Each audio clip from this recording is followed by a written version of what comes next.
इसको रिज्यूम करते हैं। औज़ुबिल्लाहि मिनश्शैतानिर्रजीम, बिस्मिल्लाहिर्रहमानिर्रहीम। शुरू अल्लाह के नाम से जो बड़ा मेहरबान और निहायत रहम वाला है। चैप्टर नंबर 17 का हमने आगाज़ किया है, जिसका नाम एडवेंट ऑफ मॉडर्न फिजिक्स है, और इसमें हम टॉपिक पढ़ रहे हैं जिसका नाम स्पेशल थ्योरी ऑफ रिलेटिविटी है।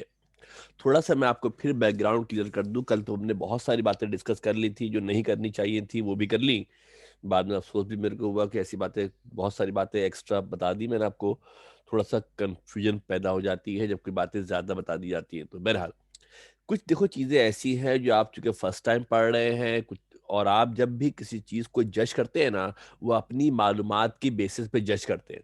जो आप सवाल करते हैं, जो आपके दिमाग में सवाल आता है, आप उन चीज़ों के ऊपर आता है जितनी आपकी इंफॉर्मेशन होती है, उसी इंफॉर्मेशन के ऊपर रहते हुए आप उस चीज़ को जज करते हैं और उसमें से नतीजा निकालने की कोशिश करते हैं। और जो चीज़ें आपको प्रॉब्लम क्रिएट कर रही होती है, आप उस पर क्वेश्चन करते हैं। यहाँ पर मेरे बेटा प्रॉब्लम ये है कि जो कुछ पढ़ाया जा रहा है, इसका आपके पास कोई बैकग्राउंड नहीं है। जो कुछ आपको पढ़ाया जा रहा है, इसका कोई बैकग्राउंड नहीं है, इसकी कोई एग्जाम्पल नहीं है। ना आपने आज से पहले पढ़ा है, ना इसका कोई रियल लाइफ के अंदर एग्जाम्पल है। जिस वजह से थोड़ा सा आपको इस टॉपिक्स के दरमियान में प्रॉब्लम होगा। ये बात आप समझ ले कि ये आपको जो पढ़ाया जा रहा है, it is informative, not descriptive.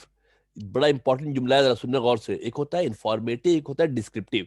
Descriptive के मतलब होता है जब पढ़ाएंगे ना तो उसकी जस्टिफिकेशन भी देंगे, हाँ यूं ऐसा होता है। यहाँ जो आपको पढ़ाया जाएगा, इसमें से बेशतर चीजें क्वांटम फिजिक्स के अंदर, एडवेंट ऑफ मॉडर्न फिजिक्स के अंदर, ये आपको इंफॉर्मेशन दी जाएंगी। इंफॉर्मेशन देने के मतलब है कि जैसा आपको बताया जाएगा, आपने मनोवन तस्लीम कर लेना है उसको, कहा जी ऐसा होता है। क्यों वाला जवाब नहीं है इसके अंदर। ये आप जब हायर लेवल के ऊपर जाएंगे, बहुत ज्यादा पढ़ेंगे, तब वहां पर इस क्यों के जवाब मिलेंगे आपको। इस इंटर लेवल पर रहते हुए जहां तक मुमकिन होगा जवाब दे देंगे। मगर फिर समझ ले बात ध्यान से कि ये इंटर लेवल के ऊपर मामला क्या का है, क्यों का नहीं है। ये बात आपको बताई जा रही है। मिसाल के तौर पे किसी बच्चे का नाम पूछते हैं। अब नाम पूछा, भाई जरा आपका आपका नाम क्या है? गानिया अलवी। अब आपसे पूछूंगा, भाई गानिया क्यों है, कुछ और नाम क्यों नहीं है? अब आपसे बहस करना शुरू कर देंगे, आपका नाम गानिया क्यों नहीं है, बिस्मा क्यों, बिस्मा नाम क्यों नहीं रखा घर वालों ने आपका, या आपका नाम आरफा क्यों नहीं रख दिया, या अरीबा क्यों नहीं रख दिया, या अकीला क्यों नहीं रख दिया। तो भाई ये तो घर वालों की मर्जी है ना यार। आपका नाम गानिया है, आपने इन्फॉर्मेशन दे दी, हम आपको गानिया से कॉल आउट करेंगे। ठीक है जनाब, किसी और नाम से कॉल आउट नहीं करेंगे। बताने का, कहने का मकसद ये है कि आपकी जो क्वेश्चनिंग होगी, यहाँ पर बहुत आपको तकलीफ दे मरहल पेश आएंगे। क्योंकि टॉपिक सारा इंफॉर्मेटिव है, नया टॉपिक है। आपने आज से पहले इस तरह की चीजें पढ़ी नहीं है, लिहाजा आपको थोड़ी सी तकलीफ होगी। मगर आप इसको इंफॉर्मेशन समझ के हजम करने की कोशिश करें, बजाय ये कि आप उसको जो है वो चिबा चिबा के उसका जो है वो हाल बुरा करें। ठीक है जी, ये ख्याल रखिएगा।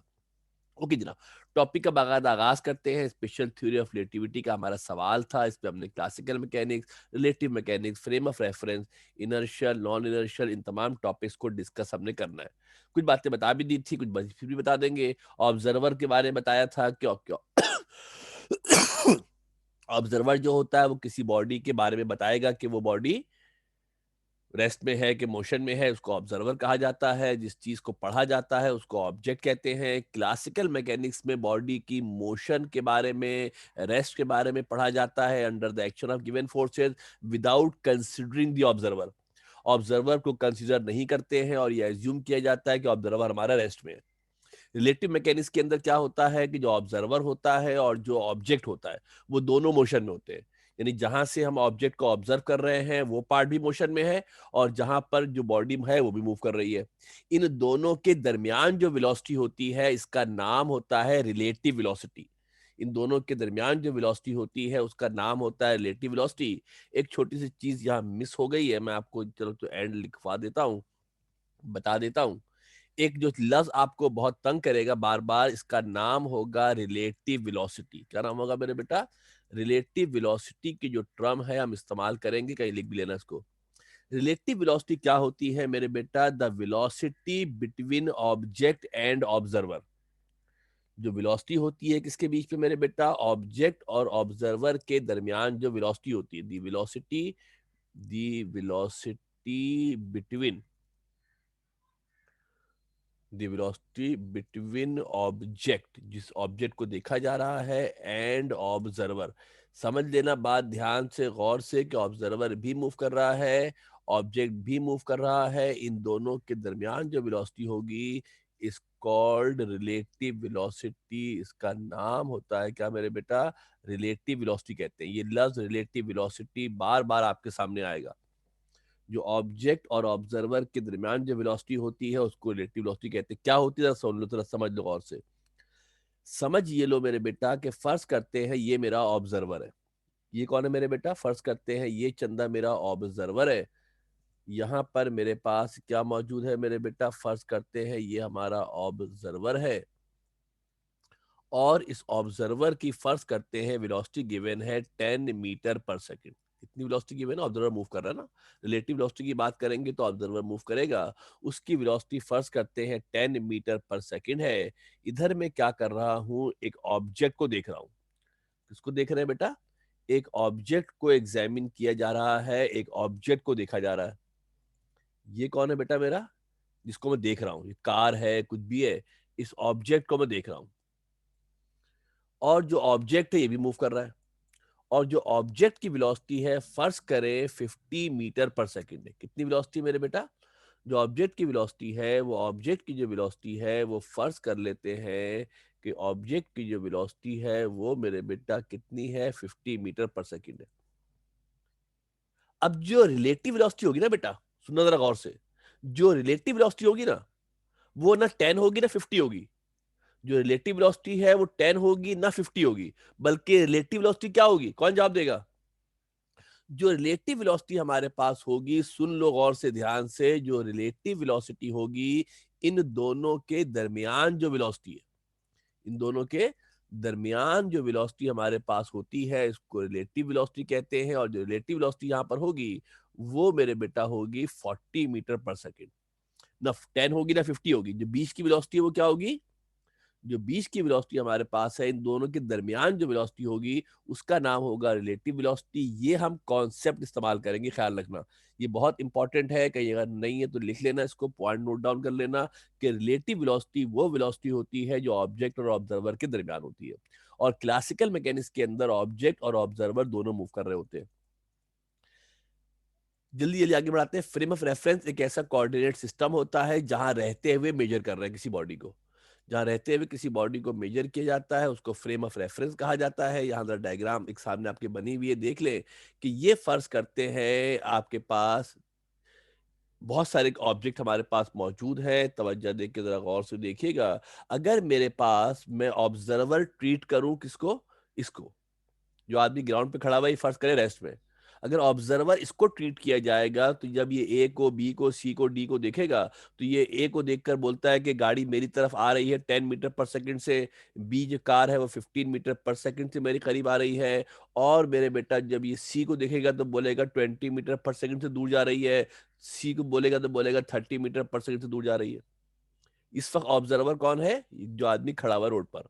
अगर मैं ऑब्जर्वर की जगह बदल दूं, अगर मैं इसके बजाय जो आदमी आपका रोड पे खड़ा था अगर मैं इसके बजाय इसको बना दूं ऑब्जर्वर, जो बॉडी ए के अंदर मौजूद थी इसको मेरे बेटा अगर ऑब्जर्वर बना दिया जाए, ये आदमी मेरा ऑब्जर्वर हो गया। अब जब ये देखेगा ना मेरे बेटा, इसकी अपनी 15 है, बी की 10 है, इन दोनों के दरमियान जो वेलोसिटी है ना वो 5 मीटर पर सेकंड होगी। इसकी रिलेटिव वेलोसिटी कितनी होगी? 5 मीटर पर सेकंड होगी। जब ये इसको देखेगा, किसको? जब ये सी को देखेगा तो सी इससे 20 मीटर से दूर जा रही है, अवे जा रही है। अवे जा रही है तो इनके दरमियान की वेलोसिटी ऐड हो जाएगी। जब ये ऐड करेगा तो ये बोलेगा वेलोसिटी 35 मीटर पर सेकंड है, किसकी? सी की वेलोसिटी को। और जब ये देखेगा किसको? डी को।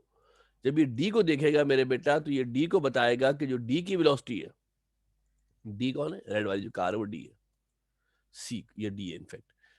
जब ये रेड वाली कार को देखेगा तो बोलेगा 15 मेरी, 30 इसकी, मिलाकर ये बोलेगा कि इसकी वेलोसिटी कितनी है? 45 मीटर पर सेकंड है। कहने का, बताने का मकसद ये है कि मुख्तलिफ जगह से जब किसी बॉडी को ऑब्जर्व किया जाता है तो उसकी डिस्क्रिप्शन डिफरेंट हो जाती है। और जब हम बात करेंगे रिलेटिव मैकेनिक्स की तो जो ऑब्जेक्ट होगा और जो ऑब्जर्वर होगा वो दोनों मूव कर रहे होंगे। एक दूसरे के लिहाज से जो रिलेटिव वेलोसिटी होगी, सुन लो बेटा गौर से, इन दोनों के लिहाज, इन दोनों की जो रिलेटिव वेलोसिटी है, जो सारा खेल है ना वो रिलेटिव वेलोसिटी का है। जो सारा खेल है वो रिलेटिव वेलोसिटी का है। इन दोनों के दरमियान मेरे बेटा का रिलेटिव वेलोसिटी देखोगे तो कितनी बनेगी? भाई ये आप लोगों को जनाब जो है ना वो ना क्या करें, निशान निशान आप लोग ना लगाए, हम लगा रहे हैं, काफी है निशान। ए और बी के दरमियान अगर हम रिलेटिव वेलोसिटी देखेंगे तो ये कितनी बनेगी, ये बनेगी 5 मीटर पर सेकेंड। कितनी बनेगी बेटा इनके दरमियान जो वेलोसिटी बनेगी, इनके दरमियान जो वेलोसिटी होगी, ये वेलोसिटी होगी 5 मीटर पर सेकेंड। कितनी होगी, 5 मीटर पर सेकेंड होगी, किसके दरमियान, ए और बी के दरमियान।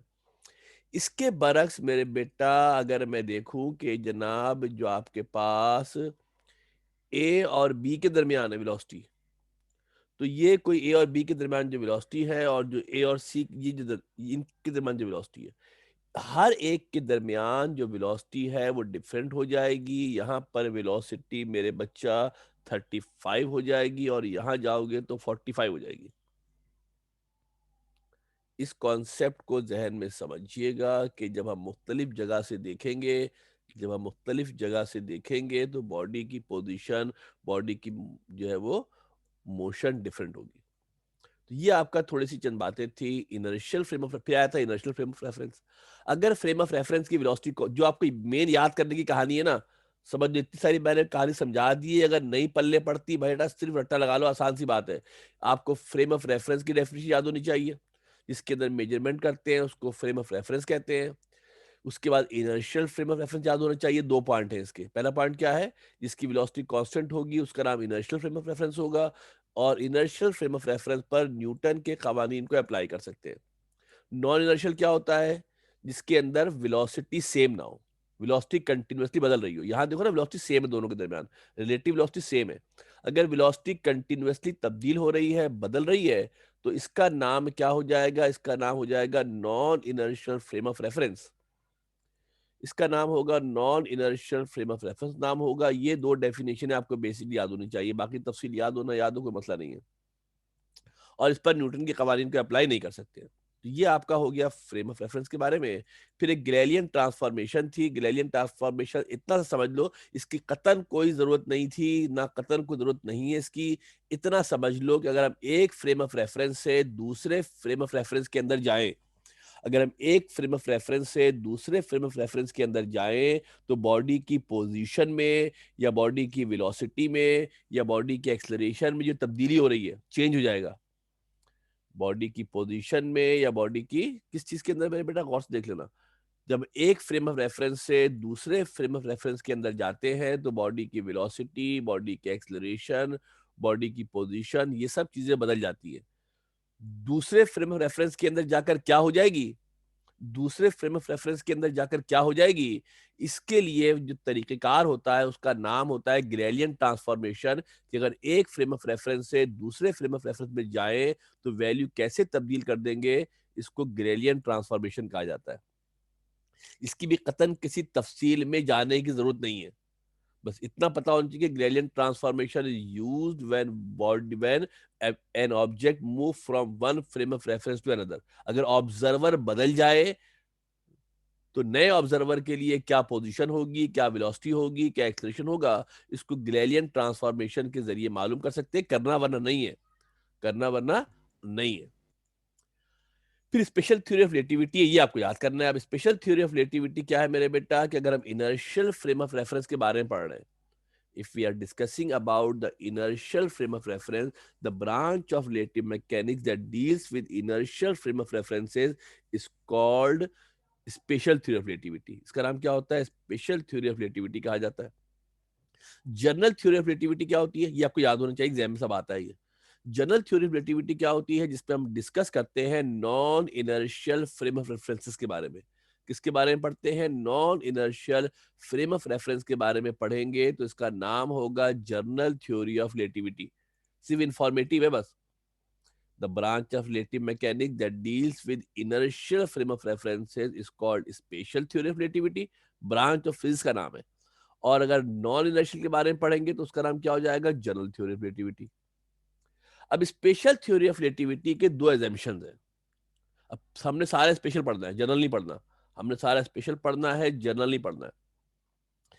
बेसिक एजम्पशन है स्पेशल थ्योरी ऑफ रिलेटिविटी के, पहला एजम्पशन ये कहता है कि अगर हम किसी बॉडी को ऑब्जर्व कर रहे हैं डिफरेंट फ्रेम ऑफ रेफरेंस के जरिए, सुन लेना गौर से, डिफरेंट फ्रेम ऑफ रेफरेंस में रहते हुए अगर किसी बॉडी को ऑब्जर्व किया जाए, अब मिसाल के तौर पे चांद घूम रहा है, मिसाल के तौर पे प्लेनेट घूम रहे हैं, प्लेनेट हमारे जमीन घूम रही है, वेनस घूम रहा है, मार्स घूम रहा है, सब अर्थ के अराउंड रिवॉल्व कर रहे हैं, सब सन के अराउंड रिवॉल्व कर रहे हैं। अब मैं जमीन पे खड़े होकर मार्स को देखता हूँ, मैं जमीन पे खड़े होके मार्स को देख रहा हूँ, एक आदमी जुपिटर पे खड़े होकर मार्स को देख रहा है, एक आदमी जनाब अली जी वो वेनस पे खड़े होकर मार्स को देख रहा है। सब अलग अलग जगह से एक ही प्लेनेट को ऑब्जर्व कर रहे हैं। जिस प्लेनेट को ऑब्जर्व किया जा रहा है वो ऑब्जेक्ट है, और जिस प्लेनेट पे रहते हुए ऑब्जर्व कर रहे हैं वो फ्रेम ऑफ रेफरेंस है। वो कौन है? फ्रेम ऑफ रेफरेंस है, डिफरेंट फ्रेम ऑफ रेफरेंस है। डिफरेंट फ्रेम ऑफ रेफरेंस से अगर किसी बॉडी को ऑब्जर्व किया जाए तो उसकी मोशन को एक ही फार्मूले से रिप्रेजेंट कर सकते हैं। यानी जो फार्मूला एक फ्रेम ऑफ रेफरेंस के लिए एप्लीकेबल होगा, जो फार्मूला एक फ्रेम ऑफ रेफरेंस के लिए एप्लीकेबल होगा, वही फार्मूला दूसरे फ्रेम ऑफ रेफरेंस के लिए भी एप्लीकेबल होगा। वही फार्मूला दूसरे फ्रेम ऑफ रेफरेंस के लिए भी एप्लीकेबल होगा। अगर पहले फ्रेम ऑफ रेफरेंस में लगा formula s is equal to v t, अगर पहले फ्रेम ऑफ रेफरेंस वाले बंदे ने फार्मूला लगाया कि इसके लिए formula s equal to v t सही है, तो दूसरे वाले के लिए भी s equal to v t लगेगा फार्मूला, तीसरे वाले के लिए भी s equal to v t लगेगा, तमाम के लिए s equal to v t लगेगा, बशर्ते कि वो सब के सब इनर्शियल फ्रेम ऑफ रेफरेंस के अंदर हों। और आखिरी बात ये मेरे बेटा, दूसरा पॉइंट ये है, दो पॉइंट है कि for all inertial frame of references the velocity of light remains constant. मैं चांद पे चला जाऊं, मैं मार्स पे चला जाऊं, मैं जुपिटर पे चला जाऊं, कहीं भी चला जाऊं, हर एक की वेलोसिटी अलग अलग है, हर एक की वेलोसिटी अलग अलग है। तो हर जगह पर जो लाइट की वेलोसिटी होगी वो सेम होगी। हर प्लेनेट किसी भी जगह चला जाऊं, पूरे यूनिवर्स में कहीं भी चला जाऊंगा, the velocity of light is universal constant. जो वेलोसिटी ऑफ लाइट है वो यूनिवर्सल कांस्टेंट है, और इसकी वैल्यू 3 × 10⁻⁸ होती है। क्या वेलोसिटी होती है? 3 × 10⁻⁸ इसकी वेलोसिटी जनाब होती है। The velocity of light is universal constant for all the frame of references what ever be there velocity, मगर शर्त ये है कि इनर्शियल हो। ये पॉइंट एग्जाम के अंदर आते हैं, मैं आपको एट द एंड सवाल लिखवाऊंगा तो आपको आइडिया होगा कि सवाल क्या आता है। अब जनाब जो टॉपिक करने जा रहे हैं, तवज्जो से फोकस करके ध्यान से देखिएगा। अब हमारे पास है results of special theory of relativity. Results of special theory of relativity है, रिजल्ट्स को हमने पढ़ना है, कुछ फार्मूले आएंगे, इनके ऊपर न्यूमेरिकल भी होंगे, ये भी इंपॉर्टेंट है। स्पेशल थ्योरी ऑफ रिलेटिविटी के रिजल्ट्स हैं, बहुत तवज्जो से बहुत ध्यान से सुनिएगा, सर में दर्द हो जाएगा, मैं पहले बता दूं आपको, ठीक है जनाब। दो चार चीजें आपको क्लियर अगर हो जाएंगी तो मामला बहुत सैल हो जाएगा, वरना कंफ्यूजन इसके अंदर बहुत है। तवज्जो देकर जरा गौर से देखिएगा, क्योंकि क्लासिकल मैकेनिक्स का सब ऐसी की तैसी होने वाली है। जो क्लासिकल मैकेनिक्स में आपने जितनी चीज़ें पढ़ी थी और जितनी बातें आप क्लासिकल मैकेनिक्स के ऊपर चीज़ों को अप्लाई करते हैं, वो सब के सब यहाँ पर गलत साबित होने वाली हैं। वो सब के सब बातें यहाँ पर उल्टी हो जाएंगी। जो क्लासिकल मैकेनिक्स के कवानीन थे, रूल्स थे, वो यहाँ वैलिड वैलिड नहीं होते भाई। तो यहाँ पर जनाब अपने कुछ नई नई बातें आपको सुनने को मिलेंगी, तो ज़रा बर्दाश्त भी कीजिएगा। और क्लासिकल मैकेनिक्स पे रहते हुए उसको हम प्रूव भी नहीं कर सकते, ख्याल रखना एक बात, प्रूव भी नहीं होंगी वो। अगर भी वो वहां प्रूव हो जाती तो फिर इसकी जरूरत ही क्या थी। We observe that in the development of a special theory of relativity, frame of references in relative motion, frame of references are in relative motion with constant speed v have been used. जब हम बात करते हैं किसकी मेरे बेटा, किसकी बात करते हैं? स्पेशल थ्योरी ऑफ रिलेटिविटी की बात करते हैं, तो हमारा फ्रेम ऑफ रेफरेंस यानी ऑब्जर्वर, जो हमारा फ्रेम ऑफ रेफरेंस है जहां पर ऑब्जर्वर मौजूद है, वो कांस्टेंट स्पीड से मूव कर रहा होता है। किससे मूव कर रहा होता है? मूव कर रहा होगा, कांस्टेंट स्पीड से मूव कर रहा होगा।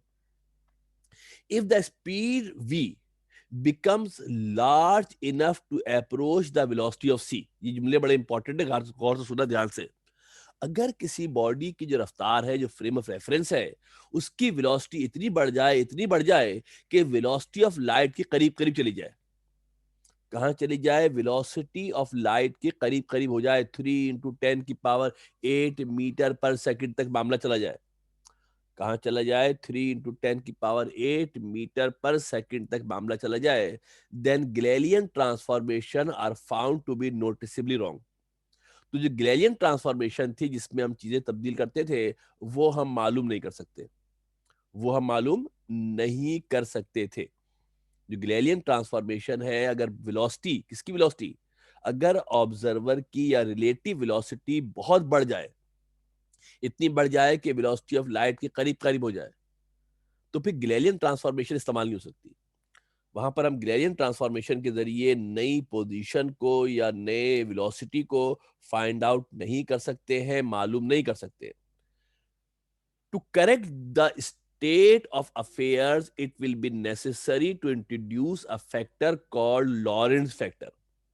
ये कब की बात हो रही है, कब की बात हो रही है, अगर रिलेटिव वेलोसिटी बहुत ज्यादा हो जाए, वेलोसिटी ऑफ लाइट के करीब करीब हो जाए, वेलोसिटी ऑफ लाइट के बहुत करीब करीब पहुंच जाए, कौन, रिलेटिव वेलोसिटी लाइट के करीब करीब पहुंच जाए, तो ऐसे में गैलीलियन ट्रांसफॉर्मेशन इस्तेमाल नहीं हो सकती है। वहां पर एक नया फैक्टर इस्तेमाल होता है जिसका नाम होता है लॉरेंट्ज फैक्टर, या जिसका एक और नाम होता है रिलेटिविस्टिक फैक्टर। क्या नाम होता है इसका, रिलेटिविस्टिक फैक्टर कहा जाता है, या इसको लॉरेंट्ज फैक्टर कहा जाता है। लॉरेंट्ज फैक्टर बराबर होता है under the root 1 - v² upon c² के। जो लॉरेंस फैक्टर होता है ये 1 - v² अपॉन c² के बराबर होता है। c से मुराद स्पीड ऑफ लाइट है, c से मुराद स्पीड ऑफ लाइट है, और v से मुराद क्या है, रिलेटिव वेलोसिटी है ऑफ ऑब्जेक्ट एंड ऑब्जर्वर। ये रिलेटिव वेलोसिटी है ऑब्जेक्ट और ऑब्जर्वर के दरमियान, और ये वेलोसिटी c के करीब करीब है। अगर तो v बहुत छोटा हो, सुनना बेटा गौर से, अगर तो v बहुत ही छोटा हो, आम लाइफ में हमारी जो है c की वेलोसिटी कितनी है, 3 × 10⁸ मीटर पर सेकेंड। 3 × 10⁸ मीटर पर सेकेंड के मतलब बनता है 3 लाख किलोमीटर पर सेकेंड। कितना बनता है, 3 लाख किलोमीटर पर सेकेंड, या 30 करोड़ मीटर पर सेकेंड। जो आम हमारे तेज तरीन जो जहाज भी है ना बेटा, उनकी रफ्तार 100-200 मीटर पर सेकंड से ज्यादा नहीं होती। ठीक है जी, यहां हम बात कर रहे हैं किसकी, यहां हम बात कर रहे हैं जनाब अली, किसकी बात कर रहे हैं हम बात कर रहे हैं 30 करोड़ मीटर पर सेकंड की बात कर रहे हैं। अगर तो v बहुत ही छोटा है तो लॉरेंट फैक्टर 1 हो जाएगा। लॉरेंट फैक्टर 1 हो जाएगा तो 1 का तो फर्क पड़ता है नहीं, कोई 1 को जिससे मल्टीप्लाई कर दो, डिवाइड कर दो, कोई फर्क नहीं पड़ता। अगर v और c करीब करीब हो, तो लॉरेंट फैक्टर जो होगा, इसका जो आंसर आता है बेटा हमेशा वो छोटा आता है। किससे, लॉरेंट फैक्टर जो आएगा इसका आंसर हमेशा << 1 आएगा। इसका आंसर क्या आएगा बेटा, समझ लेना बात गौर से ध्यान से, इसका जो आंसर आता है, इसका आंसर हमेशा << 1 आता है। जो लॉरेंस फैक्टर होगा, इस लॉरेंस फैक्टर का जो आंसर आता है ना बेटा, हमेशा इस लॉरेंस फैक्टर का आंसर हमेशा << 1 आंसर आएगा, क्योंकि 1 में से एक चीज माइनस कर रहे हैं, 1 में से एक चीज माइनस कर रहे हैं, या 1 में से किसी को माइनस करेंगे तो आंसर ऑब्वियसली सी बात है 1 से छोटा आंसर आएगा। इसको लॉरेंस फैक्टर कहते हैं। This factor is in fact a measure of departure of Galilean transformation.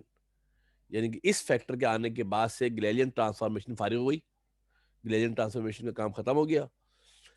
It is much smaller than it is in our common situation. जो आम हमारी जिंदगी, जो कॉमन हमारी लाइफ है, उसमें हमारी वेलोसिटी बहुत कम होती है। बी की हम बात करते हैं ना, 20 मीटर पर सेकेंड, 40 मीटर पर सेकेंड, 50 मीटर पर सेकेंड, बहुत छोटी वैल्यू होती है। जब वी बहुत छोटा होता है सी के मुकाबले में, तो ये ऑलमोस्ट 1 हो जाता है, तो इसका हमें आम जिंदगी में तो कोई असर नजर नहीं आता। मगर जब वेलोसिटी बहुत ही ज्यादा हो जाती है, वेलोसिटी ऑफ लाइट के करीब करीब हो जाती है, under this condition classical and relative physics predict nearly identical result. अगर तो वेलोसिटी बहुत कम है, अगर तो वेलोसिटी बस चल रही है, गाड़ी जा रही है जिसकी वेलोसिटी बहुत ही कम है, तो उसमें तो रिलेटिविस्टिक फैक्टर का अमल दखल ना होने के बराबर होता है।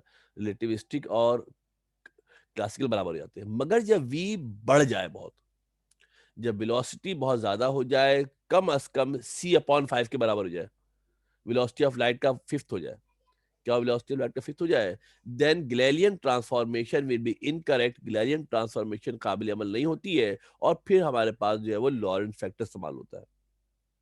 Based on this consideration, we interpret the result of a special theory of relativity. We end up in some interesting consequences. जब हमने इन रिजल्ट्स को डिस्कस किया, तो बड़ी अजीब गरीब किस्म की और बड़ी इंटरेस्टिंग किस्म की बातें हमारे सामने आई। बहुत ही इंटरेस्टिंग सी, बहुत अजीब सी बातें और बहुत हैरत अंगेज किस्म के रिजल्ट हमारे सामने आए हैं। Without going to make the actual mathematical calculation, इस जुमले पे गौर करना, कोई कैलकुलेशन नहीं कर रहे, without going to the make the mathematical calculation we may summarize the important consequences of the theory of special theory of relativity. Summarize कर रहे हैं, क्यों का जवाब नहीं है, तवज्जो से सुन लो गौर से, क्यों नहीं है, समराइज कर रहे हैं, आपको रिजल्ट बता रहे हैं कि ये रिजल्ट है, कैसे होते हैं, क्यों होते हैं, नो क्वेश्चन, कैसे क्यों का सवाल नहीं है, हम समराइज कर रहे हैं रिजल्ट को और बता रहे हैं कि स्पेशल थ्योरी ऑफ रिलेटिविटी के क्या रिजल्ट हमारे पास होते हैं। इसके मेरे बेटा, स्पेशल थ्योरी ऑफ रिलेटिविटी के क्या हमारे पास रिजल्ट होते हैं, और बड़े अजीब गरीब किस्म के और बड़े हैरत अंगेज किस्म के रिजल्ट आपके सामने आएंगे।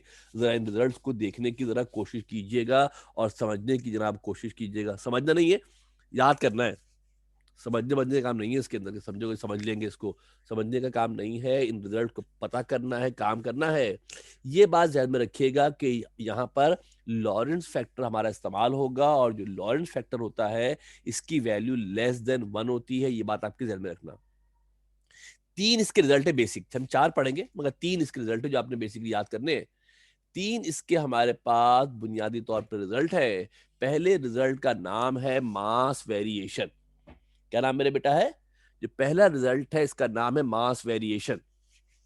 जो क्लासिकल मैकेनिक्स आपकी थी, वो क्लासिकल मैकेनिक्स आपसे कहती थी कि मास can neither be created nor destroyed. आपकी तो क्लासिकल मैकेनिक्स की बुनियाद खड़ी इस बात पर है। जो क्लासिकल आपकी मैकेनिक्स है वो तो कंजर्वेशन के फिनोमेना पे खड़ी है, कंजर्वेशन ऑफ एनर्जी पे खड़ी है, कंजर्वेशन ऑफ मास पे खड़ी है। इसी पे ना भाई कि मास can neither be created nor destroyed. मगर मेरे बेटा रिलेटिव मैकेनिक्स से कहती है कि जो किसी भी क्वांटिटी का मास होता है वो एक कांस्टेंट क्वांटिटी नहीं होती। अजीब सी बात सुनने को मिल रही होगी कि जो मास हमारे पास होता है, रिलेटिव मैकेनिक्स में जो मास होता है किसी भी ऑब्जेक्ट का, वो कांस्टेंट नहीं होता, बल्कि मास तब्दील होता है, मास वेरी करता है। मास हमारा तब्दील होता है, मास हमारा वेरी होता है, मास हमारा बदलता है। किसके अंदर? क्लास किसके अंदर? रिलेटिव मैकेनिक्स के अंदर मास सेम नहीं रहता। सुनना जरा गौर से ध्यान से। According to special theory of relativity, the mass of an object in a frame of reference at rest is called its rest mass m naught। अगर कोई बॉडी रेस्ट में रुकी हुई है तो मास सेम रहेगा। अगर कोई बॉडी रेस्ट में है तो उसका मास क्या रहेगा? सेम रहेगा, कांस्टेंट रहेगा, फिक्स रहेगा। अगर कोई बॉडी रेस्ट में है तो उसका मास क्या रहेगा? कांस्टेंट रहेगा, फिक्स रहेगा। इस मास का नाम होता है am not. If this mass is measured by an observer moving with a constant speed v relative to the object, then it will not remain same if the speed of light is comparable to c। अगर हम एक ऐसे frame of reference में चले जाएं, अगर हम एक ऐसे फ्रेम ऑफ रेफरेंस में चले जाएं, अगर हम एक ऐसे फ्रेम ऑफ रेफरेंस में चले जाएं जिसकी वेलोसिटी c के कंपेरेबल हो, अगर हम एक ऐसे फ्रेम ऑफ रेफरेंस में चले जाएं जिसकी वेलोसिटी c के कंपेरेबल हो, तो ऐसी सूरत में उस बॉडी का मास उस फ्रेम ऑफ रेफरेंस के लिए सेम नहीं रहता, कांस्टेंट नहीं रहता, फिक्स नहीं रहता। उस फ्रेम ऑफ रेफरेंस के अंदर मास तब्दील हो जाता है, मास बदल जाता है। The mass m in the moving frame of reference will vary according to the mass variation given by relative velocity से मूव करते हुए ऑब्जर्वर के लिए, रिलेटिव वेलोसिटी से मूव करते हुए ऑब्जर्वर के लिए जो मास होगा वो कांस्टेंट नहीं होगा, फिक्स नहीं होगा, तब्दील हो जाएगा, बदल जाएगा। और वो मास का फार्मूला होगा, क्या होगा? m is equal to m not upon Lorentz factor, m upon under the root 1 minus v square upon c square.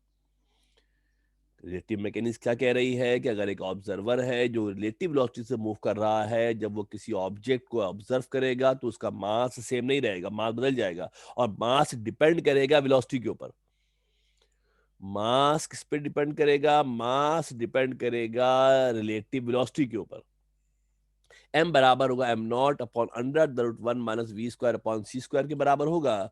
चूंकि लॉरेंस फैक्टर की वैल्यू 1 से छोटी होती है, बताया भी आपको हमने।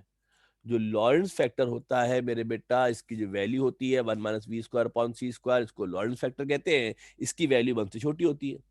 और जब किसी वैल्यू को 1 से छोटी वैल्यू से डिवाइड करते हैं, जब किसी वैल्यू को 1 से छोटी वैल्यू से डिवाइड किया जाता है तो आंसर बढ़ जाता है। पता है ना, 1 को डिवाइड करोगे 0.5 से तो आंसर 2 आएगा, 1 को डिवाइड करोगे 0.1 से आंसर 10 आएगा, बढ़ जाती है वैल्यू। जब किसी वैल्यू को 1 से छोटी वैल्यू से डिवाइड करते हैं तो वो वैल्यू इंक्रीज कर जाती है, वो वैल्यू बढ़ जाती है, यानी मास बढ़ जाता है, मास इंक्रीज कर जाता है। ये फार्मूला बता ये रहा है, this mass variation formula shows that mass changes with the velocity and is not in general a constant nor the same for all the observer, but it is quantity that depends upon the frame of reference from which the body is being observed. सुनना जरा गौर से, ये formula बता रहा है कि मास एक universal quantity नहीं है, मास वेलोसिटी के साथ साथ बदलेगा, कांस्टेंट नहीं रहेगा, और तमाम ऑब्जर्वर के लिए भी चेंज नहीं होगा। हर ऑब्जर्वर के लिए मास डिफरेंट होगा, डिपेंड करेगा कि उस ऑब्जर्वर की वेलोसिटी कितनी है। हर फ्रेम ऑफ रेफरेंस के अंदर बॉडी का मास डिफरेंट होगा। In every frame of reference the mass of a body is different. Her body का मास अलग अलग होगा, हर बॉडी का मास डिफरेंट होगा, डिपेंड करेगा उस फ्रेम ऑफ रेफरेंस की अपनी स्पीड कितनी है। This mass variation formula shows that, सुनना गौर से ध्यान से, this mass variation formula shows that mass changes with the velocity and not in general a constant, ये कांस्टेंट नहीं होता, nor same for all the observer, और सबके लिए सेम भी नहीं होगा। हर ऑब्जर्वर के लिए मास डिफरेंट होगा, जो डिपेंड करेगा उस ऑब्जर्वर की वेलोसिटी के ऊपर, and depends upon the frame of reference from which the body being observed, जहां से बॉडी को देख रहे हैं उस पर जनाब ऑब्जर्व करेगा। इट इज ग्रेटर देन और equal to the rest mass when body is at rest in the frame of reference for which the body is being observed।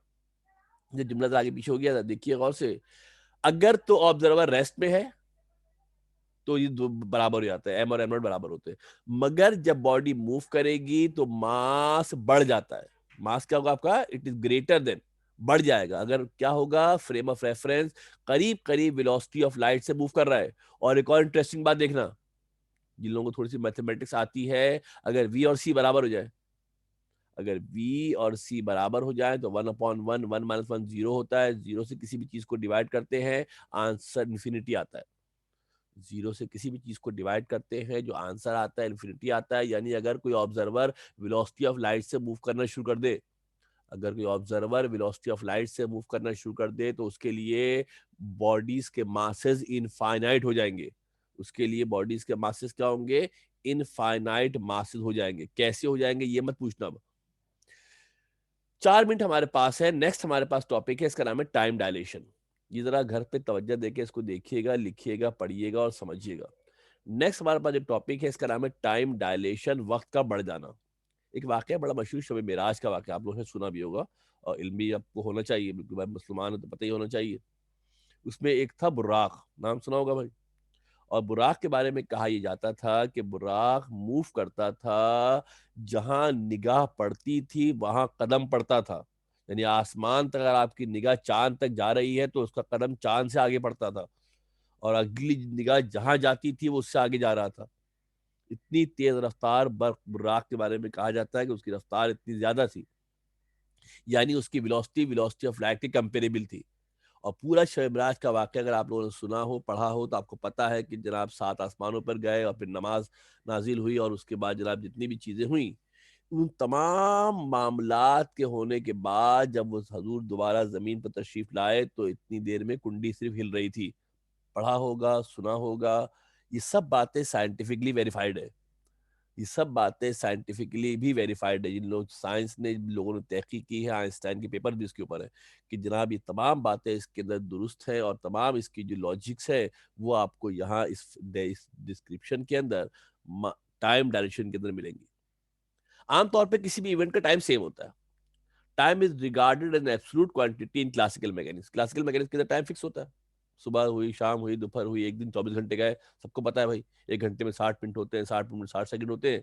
जमीन सूरज के एक दिन में एक चक्कर मुकम्मल कर रही है, सब बातें हम समझते फिक्स है। मगर स्पेशल थ्योरी ऑफ रिलेटिविटी में ये फिक्स नहीं होता। स्पेशल थ्योरी ऑफ रिलेटिविटी के अंदर जो हमारे पास टाइम होता है is not a fix quantity, time is regarded an absolute quantity in classical mechanics. देखो फिर मैं कह रहा हूँ कि आप जब चीजों को टेस्ट करने जाओगे तो आप क्लासिकल मैकेनिक्स को जहन में रख के पढ़ने जाओगे। आप क्लासिकल मैकेनिक्स को लात मार के साइड में कर दो, इसके नए कानून है, नए रूल है, नए असूल है। Whereas in special theory of relativity, it is considered to be a relative entity based on the measurement of time in the frame of reference in relative motion. Relative motion के हवाले से जब कोई body relative motion से move करेगी तो ये value तब्दील होगी, सेम नहीं होगी। मुख्तलिफ फ्रेम ऑफ रेफरेंस के लिए किसी भी इवेंट के लिए टाइम मुख्तलिफ होगा। The time interval between two events taking place at the same point in space as time for a clock at rest with respect to the point is called the proper time interval and denoted by t naught. एक घड़ी चल रही मिसाल के तौर पे, एक observer है रेस्ट में देख रहा है, एक ऑब्जर्वर है वो रेस्ट में देखता है, घड़ी को देखता है, उसके लिए जो टाइम मेजर होगा उसको कहते हैं प्रॉपर टाइम। इसको टी नॉट भी कहते हैं या टाइम एट रेस्ट भी कहते हैं। क्या कहते हैं इसको? टाइम एट रेस्ट भी कहते हैं। मगर उसी इवेंट को, उसी वाक्य को, उसी घड़ी को अगर कोई दूसरा ऑब्जर्वर देखे जो रिलेटिव वेलोसिटी से मूव कर रहा है तो उसके लिए वो टाइम सेम नहीं होगा, उसके लिए वो टाइम सेम नहीं होगा, उसके लिए टाइम बराबर नहीं होगा। Time measured with a clock in motion with respect to the event is known as relative time. यानी एक आदमी है, उसके हाथ में घड़ी बंधी हुई है और वो रिलेटिव वेलोसिटी से मूव कर रहा है, वो जब उस इवेंट को देखता है तो उसके लिए टाइम सेम नहीं आएगा, उसके लिए टाइम टी आएगा। जो मैंने आपको शे मिराज का वाक्य बताया है कि उसमें जो बुर्राक मूव कर रहा था वो रिलेटिव वेलोसिटी से मूव कर रहा था। both of the time interval t and t naught refer to the time elapsed between the same pair of event। Event एक ही हो रहा है मगर देखने वाले लोग मुख्तलिफ है। इवेंट एक ही हो रहा है मगर उसको देखने वाले लोग मुख्तलिफ है। एक मूव कर रहा है रिलेटिव वेलोसिटी v के साथ, तो जनाब रिलेटिव वेलोसिटी के मुताबिक ये जो टाइम होता है t, ये बराबर होता है t not upon under the root 1 minus v square upon c square. Lorentz factor नीचे है, ये टाइम बढ़ जाता है। लॉरेंस फैक्टर नीचे, टाइम बेटा just less than a minute रह गया, कभी भी खत्म हो जाएगा टाइम। इसको मैं सामने स्क्रीन पे मैंने कुछ चीजें तो मैं क्लियर कर देता हूँ, जरा सुन लीजिएगा। कहने का मकसद जो बाद में रीड भी कर लीजिएगा कि टाइम किसी भी इवेंट के लिए बढ़ जाता है ऑब्जर्वर के लिए अगर वो रिलेटिव वेलोसिटी से मूव कर रहा है। अगर कोई बॉडी रिलेटिव वेलोसिटी से मूव करती है तो एक इवेंट के लिए टाइम इंक्रीज कर जाता है, टाइम बढ़ जाता है। वो टाइम उसको ज्यादा देर लगेगी, वो उसको फील होगा कि टाइम ज्यादा हो गया है, यानी उसके लिए घड़ी सुस्त हो जाएगी, घड़ी उसके लिए रुक सी जाएगी। Time is about to end. Okay जी, घड़ी उसके लिए रुक सी जाएगी, घड़ी उसके लिए आहिस्ता आहिस्ता चलेगी। ऐसे ऑब्जर्वर के लिए जो